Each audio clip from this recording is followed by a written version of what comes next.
महल नहीं, संगे मरमर का महल बोल। जैसा घर है वैसा ही लड़का भी निकल जाए तब तो सोने पर सुहागा हो जाएगा। क्यों जी, है कि नहीं? राज करेगी हमारी बेटी। मकान का क्या है भाग्यवान, वो तो पूर्वज की संपत्ति भी हो सकती है। खुद का अर्जा हुआ क्या है वो भी तो देखना पड़ेगा ना। पता चला बाहर है खड़ा बंगला, अंदर से लड़का निकला कंगला। यही तो करके आज मैं 29 साल की हो गई पापा। लड़का आपकी शहर का भी चाहिए, शहर में भी आपके घर से 20 मिनट की दूरी से दूर तो उसका घर होना नहीं चाहिए। ऊपर से आप इतनी खोजबीन करते हो, इतना ज्यादा दोष निकालते हो कि हर बार मेरा रिश्ता होते होते टूट जाता है। मनीषा और पूरब की एक ही बेटी थी मालती, जिसकी शादी की उम्र उसके खुद के मुताबिक किसी भी वक्त खत्म होने वाली थी। पर पूरब अपनी बेटी को लेकर इतना प्रोटेक्टिव था कि वो हर रिश्ते को 10 बार जांचता और 10वीं बार तक उसमें कोई ना कोई खामी निकालकर उस रिश्ते को ना कर देता था। और इसी तरह मालती के लिए आए एक रिश्ते की खोजबीन करने पूरब अपने परिवार के साथ पहुंचता है लड़के वालों के घर के बाहर। घर के बाहर तो फॉर्च्यूनर खड़ी है। वो भी नई मॉडल है पापा। अब ये तो उनकी खानदानी गाड़ी नहीं हो सकती ना। और अपने पापा को ताना मारती हुई मालती अपने मम्मी पापा के साथ घर के अंदर जाती है, जहां लड़के वाले पहले ही उनके इंतजार में बैठे थे। मालती पंकज के परिवार से मिलती है। ये बंगला आपका ही है, मतलब आपका बनाया हुआ है? अपना है जी, बिल्कुल अपना है। इस बंगले की एक एक ईंट मेरी मेहनत की कमाई की है, वरना हमारे पास था ही क्या। खाली हाथ आया था इस शहर में। शहर नया, लोग नए, मेहनत कर पाई पाई जोड़ने के बाद ये सब बनाया मैंने। पर ये घर, ये गाड़ी मैं अपने साथ तो लेकर जाऊंगा नहीं, सब कुछ पंकज को ही देकर जाऊंगा। यानी कि अगर मालती हमारे घर की बहू बनी तो सब उसी का होना है। अच्छा, लड़के को तो मैंने देख लिया, अब रिश्ते का मैं सोच कर बताता हूँ। इस बार नहीं पापा, मुझे तो इस परिवार में कोई कमी नहीं लग रही है। मुझे पंकज बहुत पसंद है पापा। ये लो जी, लड़की को लड़का भी पसंद है। ऐसे भी हमारा बेटा हीरा है। आप बिल्कुल भी फिक्र मत कीजिए पूरब जी, राज करेगी मालती हमारे घर। और क्या था, अब जब लड़की ने खुद ही आगे बढ़कर हाँ कर दी तो कौन सा लड़का पीछे हटता। पंकज को तो मालती पसंद आ ही चुकी थी। आने वाले अगले मुहूर्त में पंकज और मालती की शादी हो जाती है और बहू बनकर मालती पंकज के बंगले में आ जाती है। पहले 2-4 दिन तो अच्छे से कट जाते हैं। मालती रोज अपने ससुर जी को हिसाब करता देखती थी। फिर एक दिन मालती उनके पास जाती है उनकी मदद करने। अकाउंट्स बुक चेक कर रहे हैं क्या पापा जी? दिखाइए तो, मैं टैली कर देती हूँ। आफ्टर ऑल कॉमर्स की स्टूडेंट हूँ। अरे वाह वाह, बड़े सही समय पर आई है तो बेटा। देख तो जरा, 3 दिन से मैं हिसाब मिलाने की कोशिश कर रहा हूँ, पर ये 476 रुपए का हिसाब नहीं मिल रहा। बस 476 रुपए का हिसाब पापा जी? पैसे की बात सुनते ही पंकज फौरन वहां आ जाता है और मालती के हाथ से हिसाब की कॉपी लेते हुए कहता है, पिछले महीने का तो 12,000 कुछ था ना पापा। अब हम में मालती भी जुड़ गई है तो चलो एक नंबर भी जुड़ गया, तो हिसाब 15,000 तक का होना चाहिए था। पर ये 15,476 रुपये कैसे हो रहा है? तो पिछले 3 दिन से आप ये 476 रुपए का हिसाब ढूंढ रहे हैं। हे भगवान, आप जिस तरह से दिन रात हिसाब कर रहे थे, मुझे लगा यहाँ करोड़ों की हेराफेरी हो गई है। और नहीं तो क्या बेटा, बजट देखकर चलना पड़ता है। हम लोगों ने अपना अपना बजट सेट करके रखा है। प्रति मेंबर पूरे 3,000। उसमें जितने उड़ाने हो उड़ाओ, कोई पाबंदी नहीं। पर अगर खर्च उससे ऊपर चला जाए तो फिर जरा बजट देखते हुए इधर उधर से कटौती करनी पड़ती है। एक आदमी पर 3,000? बस 3,000? तो ऐसे ही तो चलता है घर बेटा, वरना जिसे बेफिजूल खर्च करने की आदत हो गई ना, वो तो सोने का ढेर भी खाकर खत्म कर देगा। सभी की बातें सुनने के बाद भी मालती कुछ ज्यादा रिएक्ट नहीं करती और रसोई में खाने की तैयारी करने चली जाती है। पापा जी को लगता है वही बिजनेसमैन है। क्या मैं नहीं जानती कि किस तरह लोग नई बहू से सारी संपत्ति छुपा कर रखते हैं कि कहीं बहू आते ही पैसे उड़ाना शुरू ना कर दे। खैर पापा जी भी गलत नहीं है। पर मैं वैसी बहू नहीं हूँ, बेकार में ये सब लोड ले रहे हैं। पर कुछ दिनों में इन्हें मेरा नेचर समझ में आ जाएगा और ये वापस से अपनी ओरिजिनल लाइफ जीना शुरू कर देंगे। बाहर हुए पूरे डिस्कशन को एक झूठ समझकर मालती तो अपनी ही धुन में खाना बनाने लगती है और रात को सभी खाने की टेबल पर बैठकर खाना खाना शुरू करते हैं। बड़े दिनों बाद किसी और के हाथ का खाना खाया है। भाभी मजा आ गया कसम से, बहुत ही टेस्टी खाना बनाया है आपने। सही में मुझे भी ना वैसे आलू की सब्जी बड़ी अच्छी लगी, पर मुझे लगा मैं खुद की बनाई सब्जी की तारीफ करूंगी तो कहीं अपने मुंह मिट्ठू ना लगे। मम्मी जी, एक और रोटी पास कीजिए ना। बताओ तो, हैं? एक और रोटी?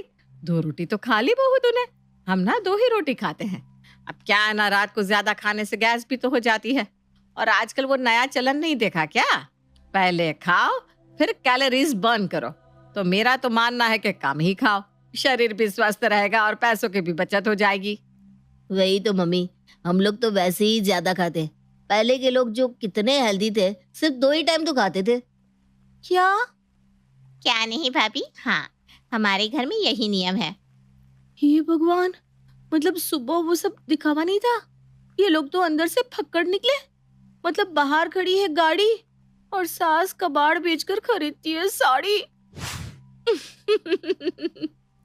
अभी तो ये बस एक शुरुआत थी।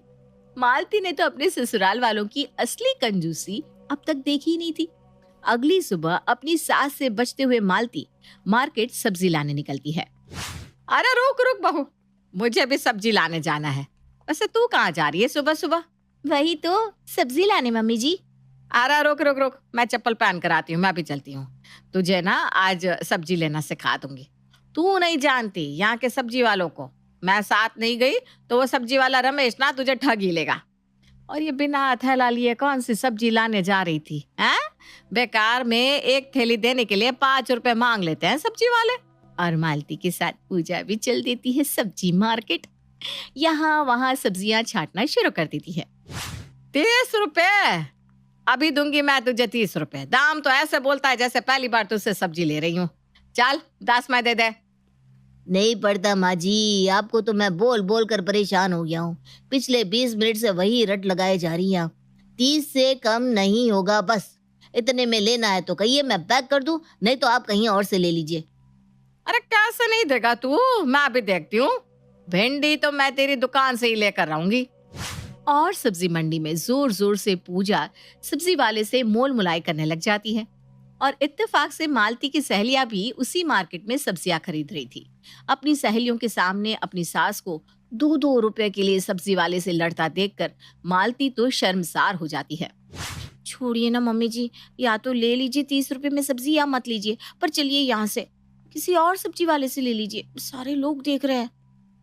मेरे साथ आज मेरी बहू है, वरना मैं 10 रुपए से 1 पैसा ज्यादा नहीं देती। चल अब 15 में डन कर, चल। और जब रमेश भिंडी पैक कर रहा होता है, चुपके से पूजा एक लौकी अपनी थैली में डाल लेती है, जिसे देखकर मालती की सहेलियां जोर जोर से हंसकर उसका मजाक उड़ाने लगती है। मिल गया तुझे सपनों का महल। उससे अच्छा अंकल जी की बात मानकर जरा जांच परख कर लेती।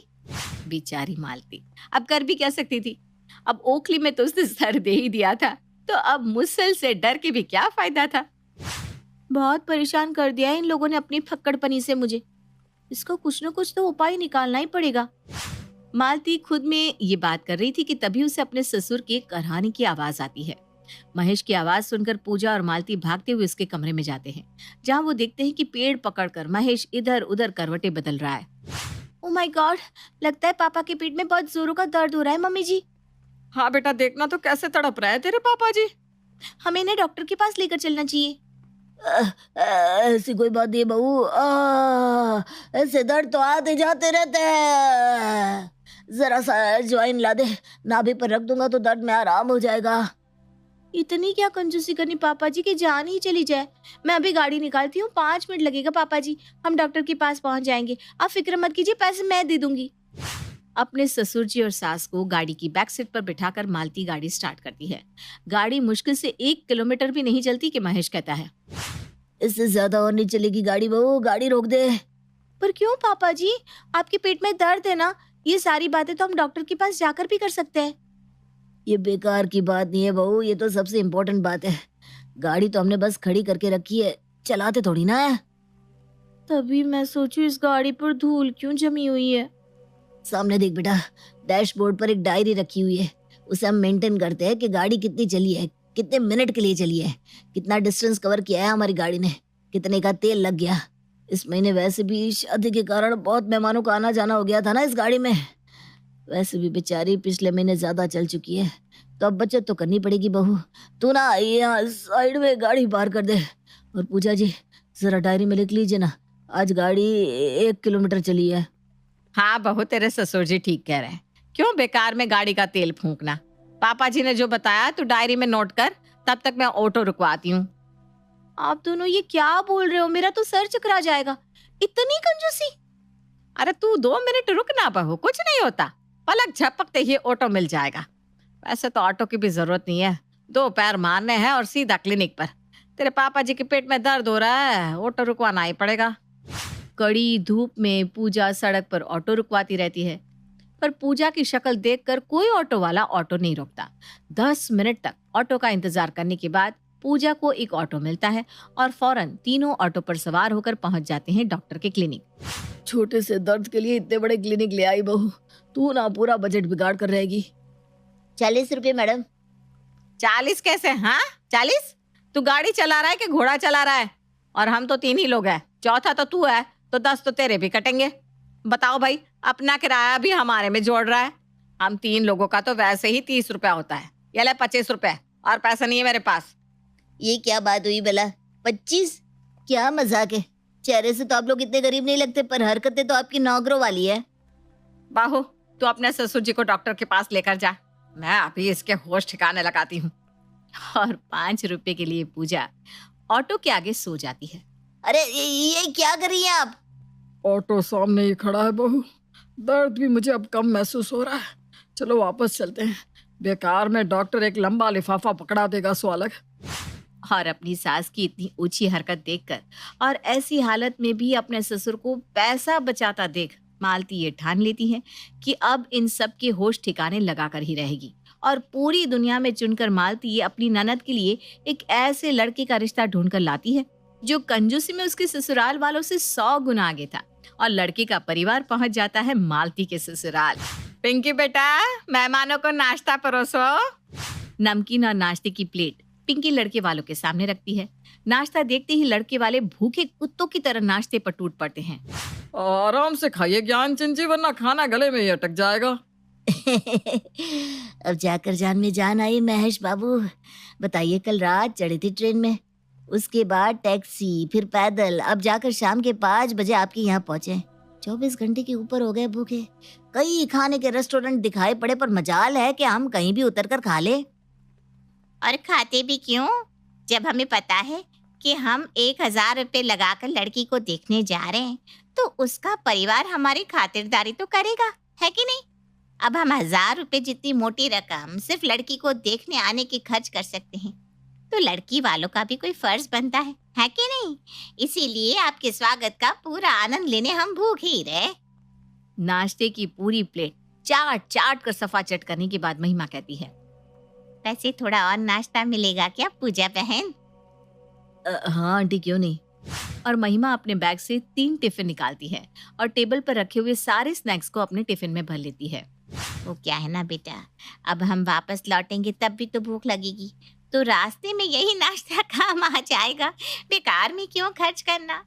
और इसमें से कुछ बच गया तो कल दोपहर के खाने में काम आ जाएगा। ऐसे घर के एक टाइम के खाने के राशन की बचत भी तो हो जाएगी। जो है टाइट बोतल लाई थी ना आप, उसमें कोल्ड ड्रिंक भी भर लीजिए। वैसे आजकल ना पानी का बोतल भी बताइए कितना महंगा हो गया है। अब तो पानी भी मुफ्त में नहीं मिलता, इसलिए हम तो अपना पानी का बोतल घर से ही लेकर निकलते हैं। अरे बहू, जरा ये पानी की बोतल तो भर कर ला देना। बहुत कंजूसी की थी महेश जी और पूजा जी ने, पर वो कभी किसी के घर से डब्बा पैक करके नाश्ता नहीं लाए थे। पर अपने घर आए मेहमानों को ये भी करता देख वो बड़े हैरान थे। आज उन्होंने कंजूसी का ये गुण भी देख लिया।